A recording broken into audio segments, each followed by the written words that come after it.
seria a mesma coisa? Arrebatamento e dia do Senhor?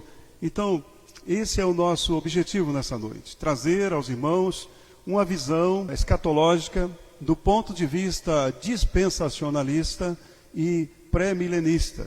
É como é a linha doutrinária teológica que nós seguimos na nossa igreja. Somos dispensacionalistas e somos pré-tribulacionistas. Cremos que o arrebatamento acontece antes da tribulação, e vamos falar um pouco então porque cremos assim nessa noite. E é importante meditarmos a respeito da volta de Cristo para que nós possamos estar atentos e não perdermos a nossa bendita esperança. Nós somos estimulados na nossa caminhada de fé, nossa caminhada de santificação, na medida que nós aguardamos a volta de Jesus.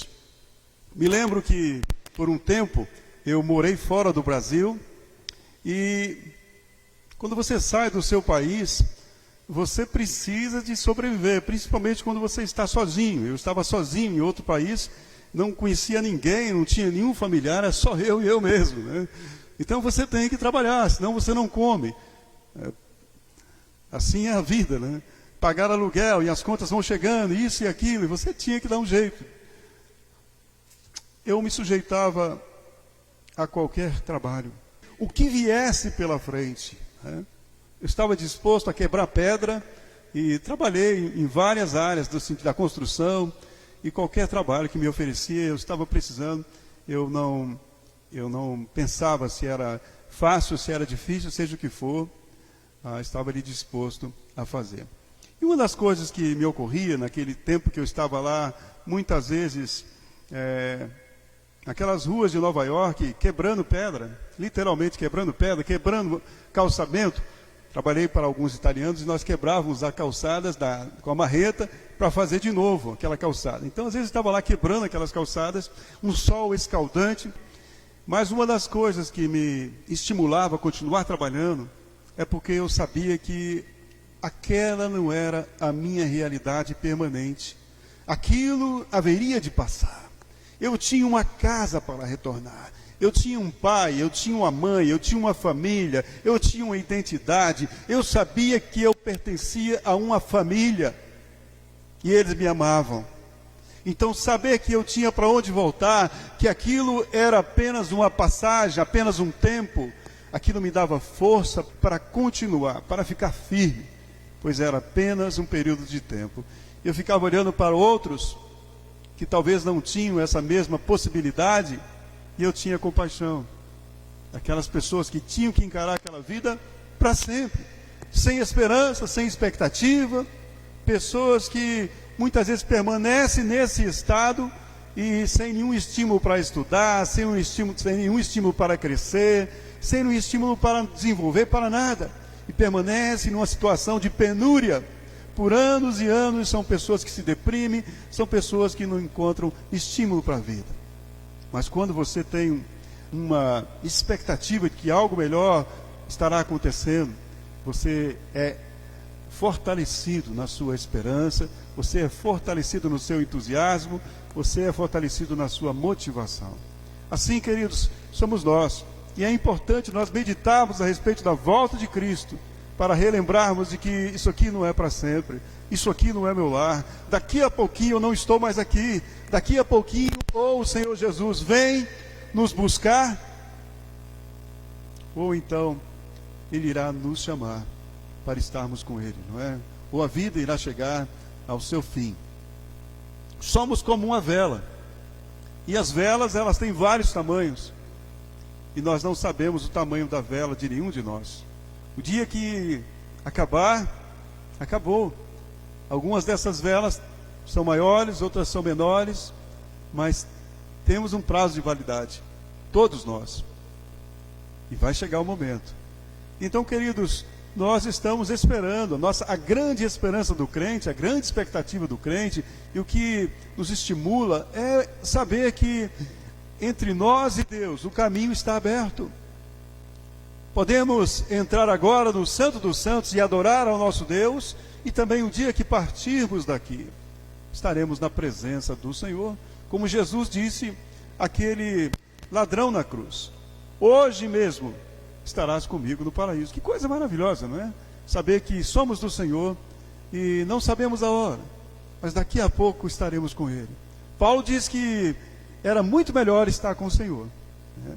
Mas se o viver aqui na terra poderia produzir algum fruto e beneficiar outras pessoas, ele estava disposto então a abrir mão de partir para encontrar com o Senhor, para poder viver aqui para a glória de Deus e sendo bênção na vida dos outros. Que nós sejamos bênção na vida dos nossos irmãos e possamos viver a esperança da volta de Cristo. Vamos abrir então nossas Bíblias, por favor. Segunda carta de Paulo aos Tessalonicenses, capítulo 2, versículos, começando no versículo 1. Diz assim a palavra do Senhor: Irmãos, no que diz respeito à vinda de nosso Senhor Jesus Cristo e à nossa reunião com Ele, nós vos exortamos a que não vos demovais da vossa mente com facilidade, nem vos perturbeis, quer por espírito, quer por palavra, quer por epístola, como se procedesse de nós, supondo tenha chegado o dia do Senhor. Ninguém de modo nenhum vos engane, porque isto não acontecerá sem que primeiro venha a apostasia e seja revelado o homem da iniquidade, o filho da perdição, o qual se opõe e se levanta contra tudo que se chama Deus ou é objeto de culto, a ponto de assentar-se no santuário de Deus, ostentando-se como se fosse o próprio Deus. Não vos recordais de que ainda convosco eu costumava dizer-vos estas coisas? E agora sabeis o que o detém, para que ele seja revelado somente em ocasião própria.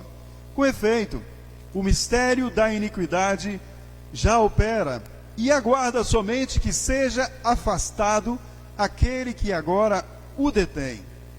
Então será de fato revelado o iníquo, a quem o Senhor Jesus matará com o sopro de sua boca e o destruirá pela manifestação de sua vinda. Ora, o aparecimento do iníquo é segundo a eficácia de Satanás, com todo o poder e sinais e prodígios da mentira, e com todo o engano de injustiça aos que perecem, porque não acolheram o amor da verdade para serem salvos. É por esse motivo, pois, que Deus lhes manda a operação do erro, para darem crédito à mentira, a fim de serem julgados todos quantos não deram crédito à verdade. Antes, pelo contrário, deleitaram-se com a injustiça. Vamos orar.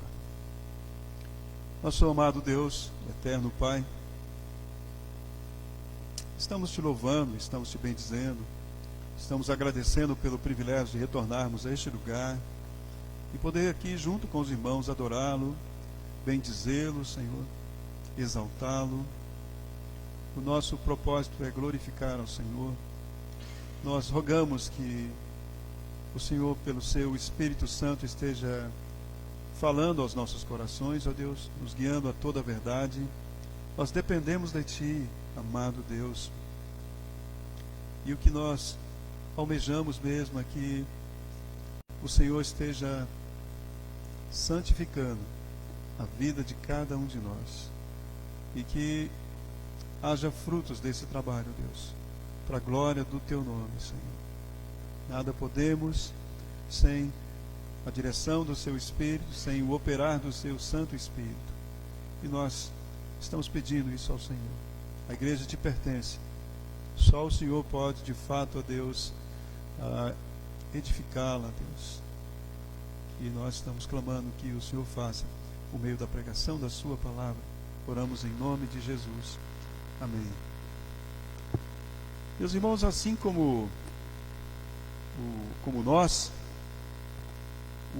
os nossos irmãos da igreja de Tessalônica, eles haviam sido ensinados a esperar. E a esperar de que maneira? A esperar em santificação, a a esperar em santidade a volta do Senhor Jesus. E em João capítulo 14, versículos de 1 a 3, o Senhor Jesus afirmou que ele voltaria, que ele iria e voltaria, ele prepararia um lugar e voltaria para nos levar para si. Também em Atos dos Apóstolos, capítulo 1, no versículo 10, nós podemos ver ali 2 anjos se manifestam diante dos apóstolos, dos discípulos que estavam vendo o Senhor Jesus subir aos céus e ficaram olhando para as nuvens, e esses 2 anjos se manifestam e dizem para eles: varões galileus, por que estáis olhando para os céus? Esse mesmo Jesus que vocês estão vendo subir aos céus, há de voltar, da mesma forma como o vistes subir. E ainda, 1 João capítulo 3, versículos 2, versículos 3 e versículo 6, a palavra nos ensina que nós devemos aguardar a volta de Cristo, e aquele que tem a esperança da volta de Cristo, essa pessoa que verdadeiramente crê que Jesus há de voltar, ela evidencia a veracidade da sua fé, vivendo em santificação. Diz o texto que purifica-se a si mesmo aquele que tem essa esperança. Se nós estamos esperando encontrar um dia com aquele que é puro, que é santo, há de voltar para nos buscar, então nós estamos limpando as nossas vestes, tirando os trajes imundos, não é? Nos revestindo do novo homem, pois estamos nos preparando para encontrar com aquele que é perfeito. Dessa forma, se esperamos isso de fato e de verdade, não caminhamos focados no aqui e agora, caminhamos em santidade, em santificação, nos preparando para encontrar com o Senhor.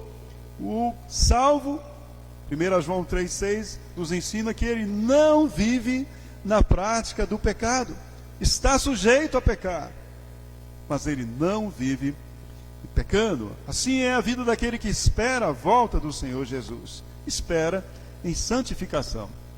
E a igreja dos Tessalonicenses, aquela igreja na cidade de Tessalônica, eles estavam em santidade, vivendo nessa esperança da volta de Cristo. E a palavra de Deus nos ensina, em 1 Tessalonicenses capítulo 1, no versículo 8, que eles eram uma igreja vibrante. Se você puder abrir comigo, então, 1 Tessalonicenses capítulo 1, no versículo 8, Paulo falando a respeito desses irmãos de Tessalônica, enaltecendo o compromisso desse povo com Deus. Eles eram um povo que estavam aguardando a volta de Cristo em santidade. Paulo diz deles o seguinte: porque de vós repercutiu a palavra do Senhor, não só na Macedônia e Acaia, mas também por toda parte se divulgou a vossa fé para com Deus, a tal ponto de não termos necessidade de acrescentar coisa alguma. Eles eram, de fato, um povo dedicado ao Senhor. No entanto, o tempo foi passando, estavam esperando a volta de Cristo, mas como Jesus não voltou, e alguns deles começaram a morrer, então eles estavam ficando tristes por pensar que esses que morreram antes da volta de Cristo não teriam o privilégio de estar com o Senhor. Paulo escreve ali falando que Jesus haveria de voltar para arrebatar a sua igreja. Paulo fala para esses irmãos que Jesus viria e virá até as nuvens, e então aqueles que morreram em Cristo, esses vão ressuscitar. E lá em 1 Coríntios capítulo 15, Paulo dá mais detalhes a respeito de como acontecerá isso. Eles ressuscitarão e receberão um corpo incorruptível. Eles serão transformados. E depois que isso acontecer, nós, os que estivermos vivos, da mesma forma, receberemos um corpo incorruptível. E juntos com os que ressuscitaram, nós seremos arrebatados. A palavra arrebatados quer dizer arrancados com raiz e tudo, né? Esse é o sentido da palavra arrebatados. Nós subiremos e encontraremos o Senhor Jesus nos ares. Então Paulo dá essa explicação para consolar o coração daqueles irmãos. E no versículo 18 desse capítulo 4 da primeira carta de Paulo aos Tessalonicenses, ele diz àqueles irmãos: olha, irmãos, por isso vocês devem consolar uns aos outros com essas palavras. Quando alguém morrer, então diga isso para que eles não percam a esperança. Os que morreram, eles ressuscitarão incorruptível, juntamente com os que estiverem vivos na volta de Cristo, subirão para encontrar com o Senhor Jesus nos ares.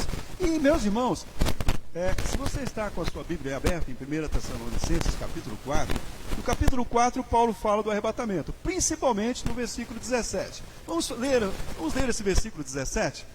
Diz assim, 1 Tessalonicenses 4, 17: depois nós, os vivos, os que ficarmos, seremos arrebatados juntamente com eles, com os que ressuscitaram, entre nuvens, para o encontro do Senhor nos ares, e assim estaremos para sempre com o Senhor.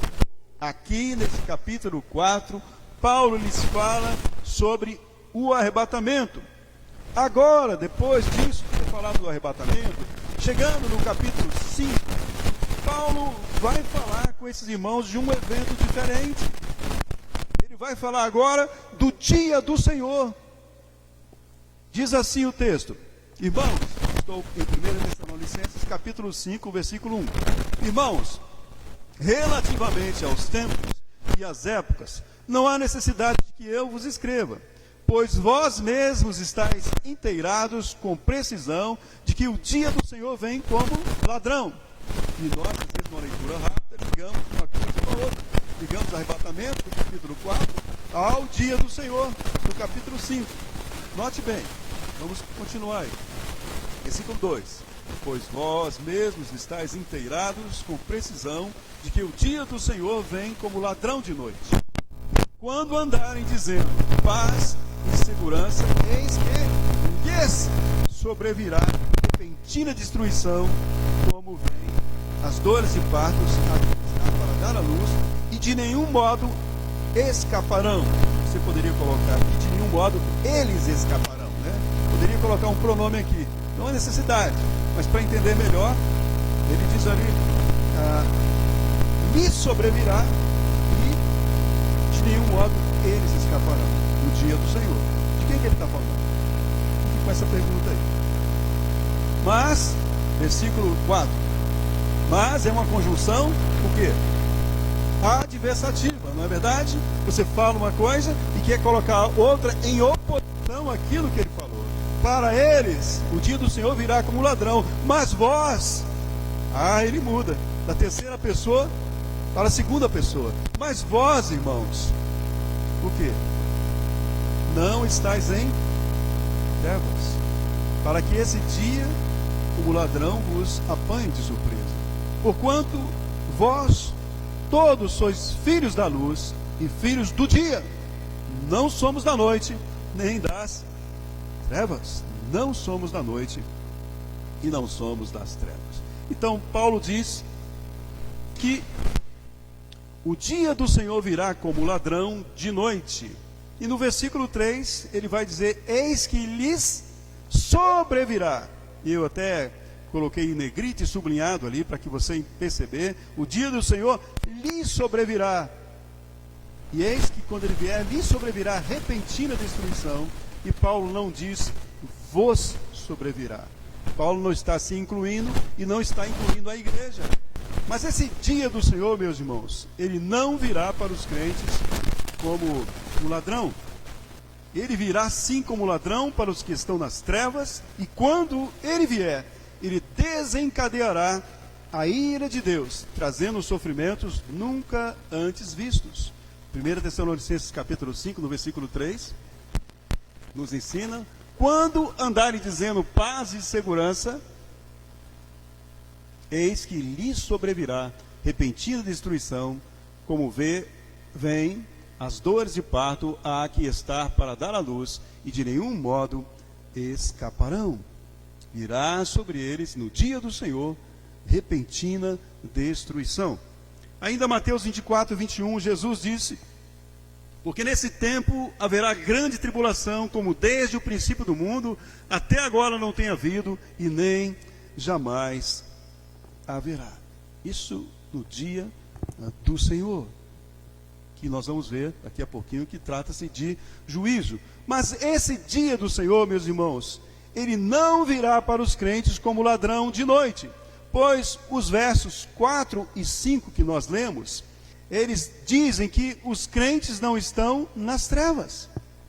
Mas vós, irmãos, não estáis nas trevas, para que esse dia como ladrão vos apanhe de surpresa, porquanto vós todos sois filhos da luz, filhos do dia, e não somos da noite nem das trevas.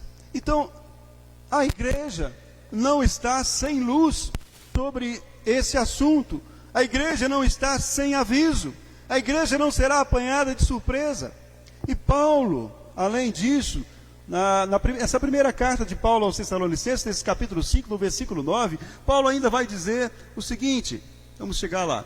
Porque Deus não nos destinou para quê? Ira. Dia do Senhor significa juízo. Dia do Senhor significa ira, derramar da ira de Deus. Mas a palavra de Deus em vários textos nos ensina que quem crer no Senhor Jesus não entra em juízo. Romanos capítulo 8, versículo 1, João capítulo 3, versículo 18, a palavra nos ensina: não há condenação para os que estão em Cristo Jesus, não há juízo. João capítulo 5, versículo 24, diz a palavra de Deus: quem crê no Senhor Jesus tem a vida eterna, não entra em juízo, passou da morte para a vida. Não entrar em juízo, não entra em condenação, não entra em julgamento. Jesus foi julgado e condenado no nosso lugar, nos livrou. O castigo que nos traz a paz caiu sobre ele. Pisaduras, nós fomos sarados. Então, não virá sobre os crentes. Deus não nos destinou para a ira, como diz o texto, mas para alcançar a salvação mediante nosso Senhor Jesus Cristo. Veja também o que Paulo disse a esse respeito a essa mesma igreja. 1 Tessalonicenses capítulo 1, no versículo 10, a respeito de que nós não sofreremos a ira, não sofreremos o juízo de Deus, e o dia do Senhor não virá sobre nós. Olha o que ele diz: deixando os ídolos, vos convertertes a Deus, para servirdes o Deus vivo e verdadeiro, e para o que mais? Para aguardardes, para esperar dos céus o quê? O anticristo? A grande tribulação? Não, para esperar dos céus o seu Filho, a quem ele dentre os mortos ressuscitou. E quem é ele? Jesus, que faz o quê? Nos livra do quê? Da ira vindoura. É isso que o apóstolo Paulo ensina a esses irmãos. Note que ele fala bastante nas duas cartas a respeito desse assunto com esses irmãos de Tessalônica, que estavam preocupados com isso. E isso serve de orientação para nós, para que saibamos lidar com isso e possamos ensinar as pessoas a respeito desse assunto também. Mas aquela igreja, na primeira carta que Paulo escreveu para eles, apesar de toda a instrução que eles receberam, antes de Paulo escrever a segunda carta para eles, eles começaram a passar por perseguições, por sofrimentos, por tempos difíceis, por tribulações. E então, o que acontece? Eles ficaram confusos e começaram a pensar que já havia chegado o dia do Senhor e que eles já estavam na tribulação. Eles, mas o Paulo falou para nós que nós seríamos arrebatados e a coisa está ficando feia, então esse negócio veio e nós não vimos, nós ficamos para trás. Alguma coisa nesse sentido estava tomando conta do pensamento deles. E para piorar a situação ainda, eles estavam sendo perturbados, estavam sendo confundidos por pessoas que, se passando por Paulo, estavam dizendo que havia chegado o dia do Senhor. Por isso que ele diz assim: não se deixem perturbar por pensamentos, quer por epístola, como se fosse escrita por nós. Não se deixem perturbar a respeito desse assunto, não. É o que ele falou no texto que nós lemos inicialmente. E você pode conferir aí na sua Bíblia, 2 Tessalonicenses capítulo 2. Eu vou fazer sempre um bate-volta entre 1 Tessalonicenses e 2 Tessalonicenses, porque os textos estão distribuídos aí, tá bem? Então eles ficaram assim, perturbados por causa dessas pessoas que estavam dizendo isso. E trazendo isso para nós, hoje também, quando surgem sofrimentos, terremotos, tsunamis, né, grandes catástrofes, quando surgem pandemias, perseguições, muitos crentes são levados a pensar que estes são os dias da grande tribulação, que nós já estamos vivendo no período da grande, ficam perturbados, ficam tentando achar uma explicação para isso, para aquilo, é isso, é aquilo que está lá, né? Já estamos lá na tribulação, e também, quando eles olham para esse texto, acabam muitas vezes ficando confusos, porque uma leitura rápida pode levar as pessoas a se confundirem. 2 Tessalonicenses, capítulo 2, no versículo 3, o texto nos diz assim: o dia do Senhor não acontecerá sem que antes venha o quê? A apostasia, e seja revelado o homem da iniquidade, o anticristo. Então alguns pensam assim: o dia do Senhor não vai acontecer antes que venha a apostasia e se manifeste o anticristo. E dessa forma, por achar que o arrebatamento e o dia do Senhor são a mesma coisa, vou colocar para você, para que você possa me acompanhar aqui. Por achar que arrebatamento e dia do Senhor são a mesma coisa, ao ler o texto, 2 Tessalonicenses 2,3, algumas pessoas pensam que o arrebatamento acontecerá quando? Depois que iniciar a tribulação, depois que o anticristo se manifestar. Uma leitura rápida, não dá para entender isso? A pessoa acaba confundindo, não é mesmo? Achando que é isso. Tem que manifestar o anticristo, tem que vir a apostasia, vamos falar um pouquinho sobre isso daqui a pouco. Então, para que depois o Senhor Jesus venha buscar a sua igreja. Portanto, meus irmãos, é importante frisar que dia do Senhor e arrebatamento não são a mesma coisa. Arrebatamento é quando Jesus virá buscar a sua igreja. Ele vem até as nuvens, não desce até aqui. Ele vem até as nuvens, e das nuvens ele arrebata a sua igreja, como nós lemos nas Escrituras. 1 Tessalonicenses, capítulo 4, versículo 17. Está escrito lá, bem claro, bem explícito ali, que ele vem até as nuvens, e depois os mortos ressuscitam. Vamos encontrar o Senhor, seremos arrebatados. Esse é o arrebatamento. E logo, capítulo 5 de 1 Tessalonicenses, ele fala sobre o dia do Senhor. Então temos que frisar isso. Dia do Senhor é uma coisa e arrebatamento é outra coisa. A expressão dia do Senhor, dá ajuda aí, Lucas, um toque para mim. A expressão o dia do Senhor, ela aparece 19 vezes no Antigo Testamento e 4 vezes no Novo Testamento, fazendo referência a quê? Dia do Senhor faz referência a quê? Há momentos nos quais Deus intervém com juízo nos assuntos dos homens. Deus vai deixando, mas Deus está conduzindo a história, meus irmãos. Ele é soberano, Ele é Senhor sobre tudo e sobre todos. E chega um momento então que Ele aperta os parafusos, né? Que Ele chama todo mundo na responsabilidade. Ele age, Ele intervém. Não pense você que você vai fazer, ele vai acontecer, e não cai um raio na sua cabeça, e sua mãe não viu, seu pai não viu o que você fez de errado, e não vai dar nada não, não dá nada não. Não é assim. Deus está vendo, Deus atenta para a vida de cada um de nós, e diz a sua palavra em Gálatas 6:7, que não vos enganeis, de Deus não se zomba, aquilo que o homem semear, isso também ele há de ceifar. Então Deus interfere, e a expressão dia do Senhor diz respeito a isso, essas situações nas quais Deus intervém com juízo nos assuntos dos homens. E meus irmãos, embora a situação que nós estamos vivendo, uma situação difícil, diferente, nunca imaginamos que nós iríamos passar por uma coisa dessas, não é verdade? Isso é um sinal para nós. Devemos estar atentos. Nós parece que levamos uma vida tão na nossa zona de conforto, né? Dentro daquilo que nós podemos administrar, né? Dentro do nosso controle, e parece que nada vai sair do nosso controle. Mas nós não estamos, na verdade, no controle de coisa alguma. Não somos senhor de nós mesmos, como nós achamos que somos. Situações mudam. Agora veio o Covid, nos pegou de surpresa, o isolamento, coisa que nós nunca tínhamos visto, nem imaginávamos que iríamos ver. Quem diria que uma coisa dessa iria acontecer? Mas outras coisas podem também vir repentinamente. Quem sabe se amanhã, eu não estou querendo isso, nem estou sendo pessimista, mas estou só chamando a sua atenção para pensar em coisas Quem sabe se amanhã não iremos perder a nossa liberdade? Quem sabe se esse país não vai virar um país comunista ou qualquer coisa dessa natureza?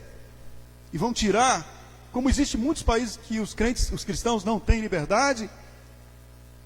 Meus irmãos, coisas podem acontecer. E embora a situação agora que nós estamos vivendo pode ser uma situação na qual Deus está intervindo nos assuntos dos homens, pode ser um momento que Deus esteja usando essa situação para chamar as pessoas enquanto é tempo, para que elas possam lembrar que são frágeis, mais frágeis do que gostariam de ser, e mais frágeis do que estavam admitindo que são. Lembrar disso, e para que elas possam, enquanto é tempo, lembrar que há um Deus, e que um dia esse Deus irá pedir contas a cada uma delas. No entanto, meus irmãos, apesar de que o que nós estamos vivendo pode ser uma ação de Deus nesse sentido, uma oportunidade para as pessoas se arrependerem, no entanto, esse ainda não é um sofrimento que faça parte do dia do Senhor, no qual, no contexto de 2 Tessalonicenses, dia do Senhor, refere-se à tribulação que virá logo após o arrebatamento da igreja. Logo após o arrebatamento da igreja virá o dia do Senhor.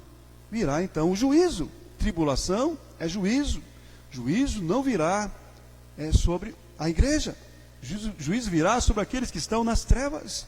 Nós lemos o texto que a igreja está na luz. E nós dizemos isso para os irmãos com base no quê? Dizemos isso porque conforme o que Paulo ensinou em 1 Tessalonicenses, capítulo 4, versículos de 13 a 18, os crentes estão esperando o arrebatamento, e não o quê? Não a tribulação. Não estamos esperando tribulação, não. Não estamos esperando juízo de Deus sobre nós. Estamos esperando o arrebatamento. A igreja espera a vinda de Cristo, e não a manifestação do anticristo. Não temos nada a ver com ele, não estamos esperando por ele. E é certo, meus irmãos, que assim que ocorrer o arrebatamento da igreja, então terá início o dia do Senhor, a grande tribulação, na qual se manifestará abertamente o anticristo. Ele pode estar por aí, mas quando acontecer o arrebatamento, ele irá se manifestar abertamente. E quanto a esse tempo, 2 Tessalonicenses, capítulo 2, versículos 7 e 8, vem para mim aí, por favor. Quanto a esse tempo, a Bíblia nos diz assim: com efeito, o mistério da iniquidade já opera. O mistério da iniquidade. Está falando a respeito do trabalho de Satanás, não é? Agindo sobre a face da terra.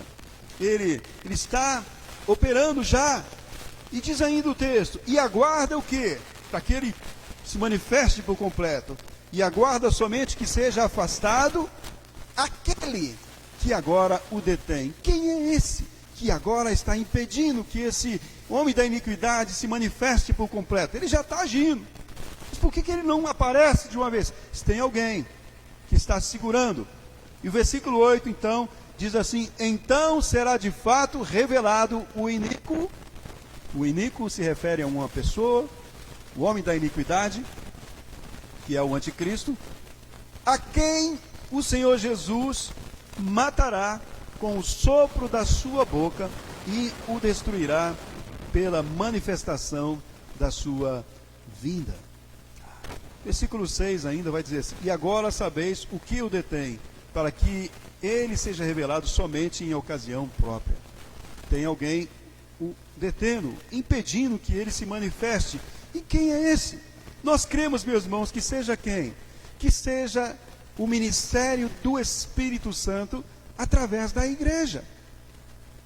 Quando a igreja for arrebatada, o Espírito Santo não estará mais na terra? Não é isso. O Espírito Santo é Deus, ele é onipresente. Ele estará aqui, mas esse ministério do Espírito Santo de opor a manifestação do anticristo acontece através da igreja, e a igreja será tirada. A igreja faz a oposição ao mal. O mundo, de todas as formas, está tentando acabar com o quê? Vai na ONU, entra na ONU, começa a ver a agenda da ONU, você vai ver o quê? Qual é a intenção da ONU? Abertamente, das grandes fundações, MacArthur, Fundação Open Society, George Soros e outras fundações, Fundação Ford, grandes fortunas que estão atrelados com a ONU. O alvo é destruir no mundo inteiro os princípios judaicos cristãos. Por que a cada ano, de 15 anos para cá, em média 100 mil cristãos são mortos? E a ONU não fala nada? Porque estão fazendo um favor para eles. Eles querem riscar da sociedade. A igreja incomoda, pois mantém princípios de família, eles não querem saber de família. Isso é muito claro, basta você ler, ter uma visão das coisas, começar a ler, você vai perceber isso. Essa é essa agenda que está por aí. Querem destruir os princípios cristãos, e a igreja é um grande entrave. Então, quando a igreja for tirada, ele há de manifestar, não haverá mais oposição. E nós dizemos isso também pelo fato de que a palavra de Deus nos ensina em Mateus 5, versículos de 13 a 16, o que a respeito da igreja? O que Jesus diz? Vós sois o quê? O sal da terra e a luz do mundo. É o sal que impede o alimento de apodrecer. É a igreja que, com seus valores e princípios, com a ação do Espírito Santo de Deus operando na vida dos cristãos, que realmente impede que esse mundo fique entregue às imoralidades, às imundícies. A igreja está se opondo pela ação do Espírito Santo na igreja. A igreja é a luz do mundo. É a igreja que impede que esse mundo entre nas trevas de uma vez. A igreja está agindo. Mas assim que a igreja for arrebatada, esse ministério do Espírito Santo irá cessar, e conforme o versículo 3, acontecerá a apostasia. 1 Tessalonicenses 2:3. Ninguém de nenhum modo vos engane, porque isso não acontecerá sem que primeiro, o que não acontecerá? O dia do Senhor, no qual iniciará a grande tribulação. O dia do Senhor que acontece logo depois do arrebatamento. Arrebatamento, dia do Senhor, tudo simultaneamente, e vem aí a grande tribulação. Não acontecerá sem que primeiro venha a apostasia e seja revelado o homem da iniquidade, também chamado de o filho da perdição. Acontecerá então aí nesse instante essa apostasia. O que é isso? Isso será um afastamento geral da fé cristã. Não é o que nós estamos vendo aí, não. Nós estamos vendo pessoas tem diminuído grandemente, né? Aumentado muito o número daquelas pessoas que dizem eu não creio em nada. Se você pega um censo aí do IBGE, você vai ver que tem aumentado muito o número daqueles que se declaram sem religião, se declaram sem fé. Então, mas não é isso. Naquele tempo haverá um afastamento de uma escala nunca vista antes, uma apostasia. Por quê? Porque, meus queridos, naquele tempo a igreja foi tirada. Os verdadeiros cristãos foram arrebatados. O que irá ficar sobre a terra? Os falsos cristãos, aqueles porque levavam, faziam de conta que eram e nunca eram, não é? Nunca assumiu de fato uma vida com Deus, receberam uma tradição religiosa dos seus pais e foram vivendo no mundo e na igreja ao mesmo tempo. Aquela coisa, não tinha nenhum compromisso, não sofreram nenhum impacto nas suas vidas, nunca tiveram um encontro com o Senhor Jesus que produzisse arrependimento verdadeiro nos seus corações, que os levasse a se enxergarem como pecadores, perdidos, e clamarem a Deus misericórdia. Nunca passaram por isso, são falsos cristãos, e não vão subir, ficarão aqui na terra, não serão arrebatados. E esses então, de acordo com 2 Tessalonicenses, peço que você me acompanhe, 2 Tessalonicenses capítulo 2, versículos 9, vai aparecer também aqui, diz ali assim o quê? Ora, o aparecimento do iníquo vem depois da apostasia, né? A igreja foi arrebatada, os falsos cristãos ficaram por eles, não tem mais o que fazer, né? Diz o texto assim, ora, o aparecimento do iníquo é segundo a eficácia de Satanás com todo o poder e sinais e prodígios da mentira. Olha o que vem aí. E com todo o engano de injustiça para quem? Aos que perecem. Por que eles perecem? Porque não o quê? Acolheram o amor da verdade para serem salvos. Enquanto eles tiveram a oportunidade, ouviram o Evangelho, porque Deus amou o mundo de tal maneira que deu o seu Filho para que todo aquele que nele crê não pereça, mas tenha vida eterna. Arrependei-vos e convertei-vos para que sejam apagados os vossos pecados. Deus prova o seu amor para conosco pelo fato de ter Cristo morrido por nós, sendo nós ainda pecadores. Ouviram, mas não receberam o amor da verdade. Eu sou o caminho, a verdade e a vida. Ninguém vem ao Pai senão por mim. Eles não receberam a Cristo, meus irmãos. E o versículo 11 diz que em consequência dessa rejeição, é por esse motivo, pois, que Deus, esses falsos cristãos, aqueles que ficarem por aqui, Deus vai enviar a eles o quê? A operação do erro, para darem crédito à mentira. Vão apostatar. Não tem mais por que crer. E se eles não crerem em Cristo, quando o anticristo se manifestar, e a respeito do anticristo, vamos falar na semana que vem sobre isso, será uma pessoa surpreendente, uma pessoa carismática, uma pessoa que trará solução para os problemas do mundo, será uma pessoa que terá certas facilidades. Vão gostar, não é mesmo? Vão gostar, vão se entregar, não creram na verdade. Deus enviará a operação do erro, como diz. Deus enviará sobre esses falsos crentes, falsos cristãos, a operação do erro, para que eles que tiveram a oportunidade de crer e não creram, vão receber a besta, vão ficar abestados com a besta, né? Vão receber, vão dar crédito na mentira. Versículo 12, a fim de serem julgados todos quantos não deram crédito à verdade, antes pelo contrário tiveram prazer com a injustiça, deleitaram-se, tiveram deleites com a injustiça. Então, esses falsos cristãos, vendo todos os sinais e prodígios que o anticristo estará fazendo, esse anticristo que é o falso Cristo também, irão crer na mentira. Provavelmente, esses falsos cristãos irão receber o anticristo como sendo o próprio Cristo. Vamos imaginar que esse é o Cristo que viria de vir. Olha o que ele está fazendo. Olha quantas coisas boas está fazendo por nós. E esses, meus irmãos, conforme 1 Tessalonicenses 5:3, conforme o texto diz, por um período, esses que ficarem aqui, por um período o qual cremos que estará antecedendo o arrebatamento, eles já estarão namorando com isso.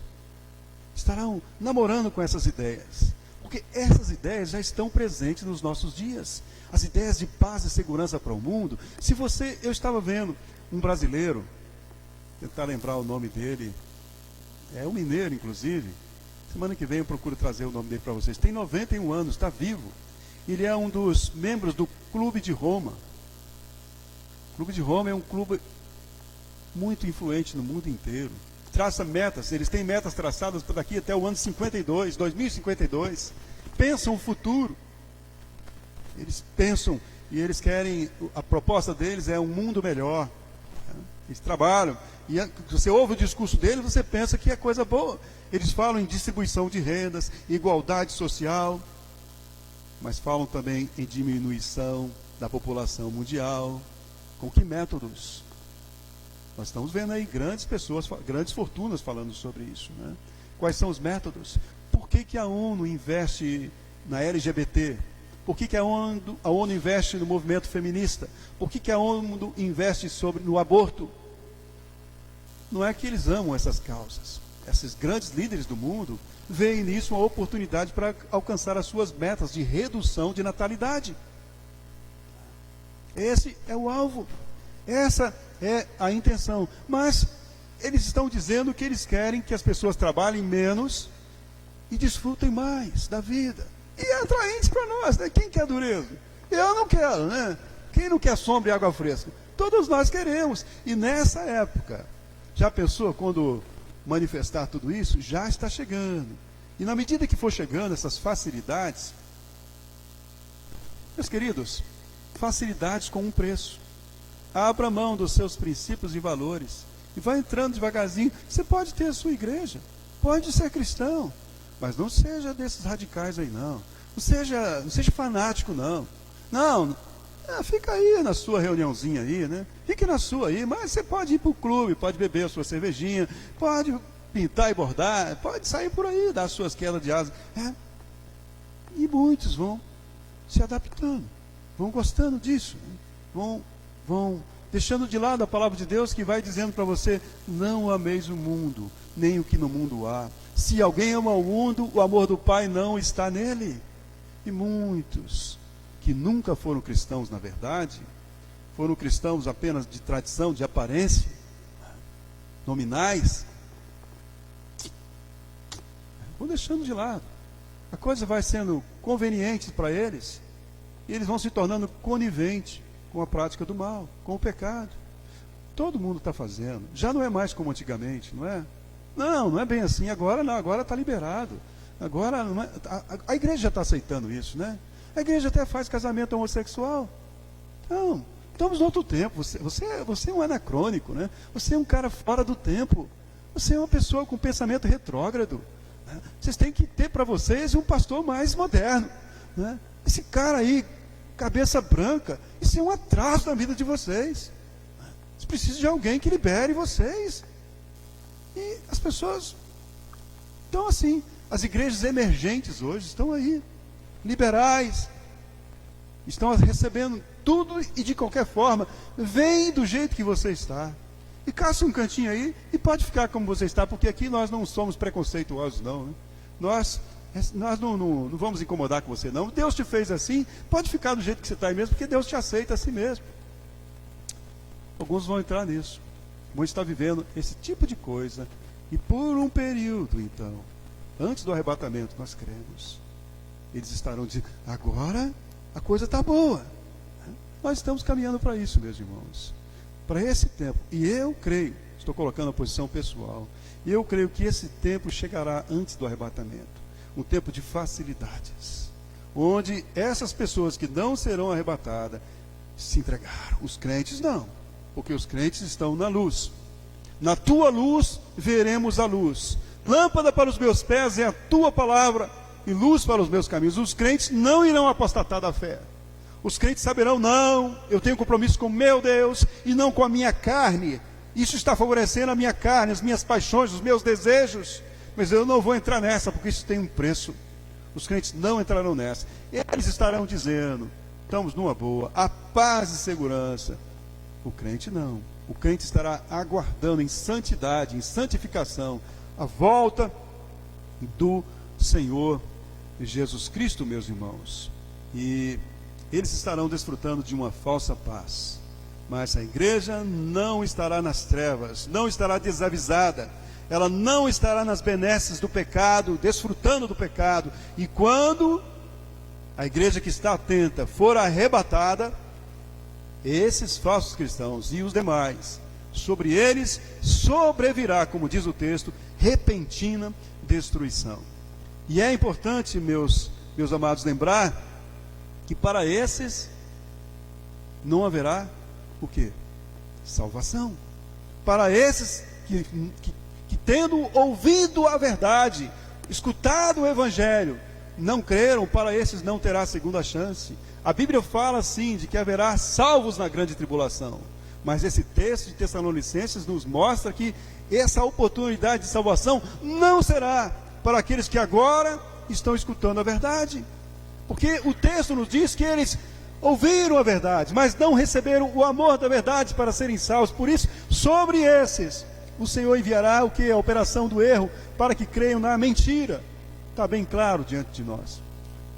Alguns que não ouviram, naquele tempo, terão oportunidade. A Bíblia, nós vamos falar sobre isso ainda. Haverá salvação na grande tribulação, mas não para esses. Serão enganados pela mentira de Satanás e estarão perdidos para sempre. Então, meus queridos, chegando ao final da nossa mensagem de hoje, esse é um momento bastante oportuno para que todo aquele que afirma ser cristão pense a respeito do que significa ser cristão. Você diz que você é cristão. Então, olhe as coisas que estão acontecendo à sua volta. Será que isso está sinalizando algo para você? A vida muda. As coisas podem acontecer repentinamente. E a Bíblia diz que a volta do Senhor Jesus será repentina, será iminente, algo rápido. Virá de repente, sem aviso. E você tem escutado o Evangelho. Para você que afirma ser cristão, o que significa isso? O que significa chamar a si mesmo de um cristão? A coerência. Qual é o meu estilo de vida? Com o que eu estou comprometido no meu dia a dia, nas coisas que eu faço, na minha vida de pensamentos, no meu dia a dia? Jesus está comigo?